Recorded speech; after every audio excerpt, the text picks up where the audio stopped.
This is the Jasmine floor plan at Carmel Terrace. Upon entering, to the side, you'll see the dining room, as well as the fully stocked kitchen that includes all major appliances.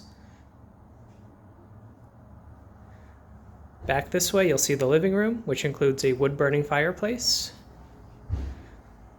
Coming down the hallway, to the right, you'll come to the first bedroom. This includes a sliding door closet. Across from this bedroom, you have a guest bathroom, which includes a bathtub shower combo, toilet and sink. There are 2 linen cabinets in the hallway for extra storage. At the back of the hall, you have the master bedroom, which will fit a king-size bed. Here you have the vanity, walk-in closet to one side, and toilet and shower to this side.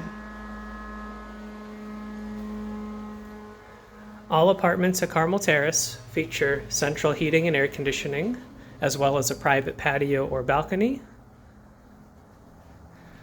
On the patio balcony, you have a closet, which includes a full-size washer-dryer, as well as some extra storage. Again, this is the Jasmine floor plan at Carmel Terrace.